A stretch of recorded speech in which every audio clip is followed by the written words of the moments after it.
আমার ইনকামের টাকা দিয়ে আমি আমার প্রিয় মানুষগুলোর মুখে আজকে খাবার তুলে দিলাম, তারার প্রিয় খাবার, সেই সাথে তারা শপিংও করে দিলাম। আলহামদুলিল্লাহ, এই স্বপ্নটা অনেক মেয়ে দেখে, কেউ পূরণ করতে পারে আবার কেউ পারে না।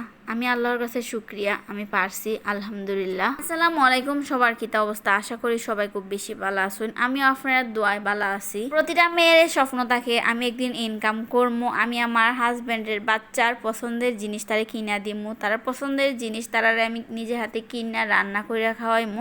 এই স্বপ্নটা প্রতিটা মেয়েরই থাকে, কেউ পারে পূরণ করতে আবার কেউ পারে না। আমার এই স্বপ্নটা ছিল কইতে পারেন, আজকে আমি এই জায়গায় আওয়ার একটা বীজ মারতো, ওই বীজটা আমি রোপণ করছিলাম বলে হয়তো আজকে আমি এই জায়গায় আইতাম পারছি। অনেক জামাই বা হাজব্যান্ড আছে যে বউরে কাজ করতে দেয় না, তাও আবার সোশ্যাল মিডিয়ায় ভিডিও বানানো তো সম্ভবই না, কিন্তু আমি যে মানুষটার সাথে থাকি ওই মানুষটা আমারে ওই স্বাধীনতাটা দিছে। আমি সব সময় ভিডিওতে বা বাহিরেও যারা সাথে আমি গল্প করি একটা কথাই কই, ওই মানুষটা আমার সাপোর্ট না করলে আমি কোনোদিনও ওই জায়গায় আইতাম পারতাম না, বা সাহসটাই হয়তো পাইতাম না। আজকে যে আমি টুকিটাকি প্রমোশনাল কাজ করি ওইগুলা কিন্তু সে সাপোর্ট না করলে কোনোদিনও সম্ভব হইতো না। এই যে হবিগঞ্জ থেকে বানিয়াসুঙ্গিয়া কাজ করি, মেয়েটারে সে অনেক লং টাইম রাখা লাগে, একটা বাচ্চা সামলানো কতটা কষ্ট ওইটা একমাত্র বাচ্চার মারাই জানে। সেদিন স্যার এই টাইমে আমরা খাওয়া দাওয়া করতেছিলাম আর তাইনে কইতেছিলেন যে এখন এগুলো আর খাইতে ভালো লাগে না, বাজারে গেলে একটু চিংড়ি, আর আমার বাচ্চারাও একটু মাংস খাইতে পছন্দ করে। যে তোমার ছোটো মেয়ের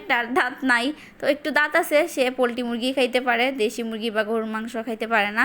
তো তার বাবারে কইলাম যে আজকে আমি টাকা দেই, আমার ইনকামের টাকা দিয়ে আমার বাচ্চারার পছন্দের মুরগি আনবা আর তোমার পছন্দের চিংড়ি আনবা, আর আমি আমার ইনকামের টাকাটা সবসময় আমি আদিলের বাবার হাতে তুইলা দেই। যদিও তাইনে ওইটা খরচ করি না, তবে প্রথমে দেই ঠিকই, আমি হয়তো আব্বুর সাথে থাকলে আব্বুর হাতেও দিতাম। আমি আমার হাজবেন্ডের হাতে আমার ইনকামের টাকাটা দেই বইলা যে সে খরচ করে দেয় এরকম না। আমি দেওয়ার সময় এই যে দেখো আমার ইনকামের টাকা ঘন ঘন কত টাকা হয়েছে। আসলে ইনকাম বা টাকাটা বড় কথা না, আমার যে আনন্দটা ওইটা হয়েছে বড়। আমি তার হাতে টাকাটা দেওয়ার সময় আসলে অনেক বেশি আনন্দ পাই, মনের একটা তৃপ্তি, হ্যাঁ আমি ইনকাম করছি, আর এবং আমার হাজবেন্ডের কাছে ওইটা তুইলা দিচ্ছি। তাইলে কিন্তু অনেকটা স্যাক্রিফাইস করুন, বন্ধু বান্ধবের সাথে বাজে আড্ডা না দিয়া বাসায় টাইম দিন, যার কারণে আমি এডিট করতাম পারি। যাই হোক, প্রতিটা মেয়েরই উচিত নিজে ইনকাম করা, আর প্রতিটা হাজবেন্ডেরই উচিত তারে সাপোর্ট করা। বিকালেও আমরা একটু শপিং করতাম, বাড়ি ছিলাম। তো সবাই ভালো থাকুন, আল্লাহ হাফেজ।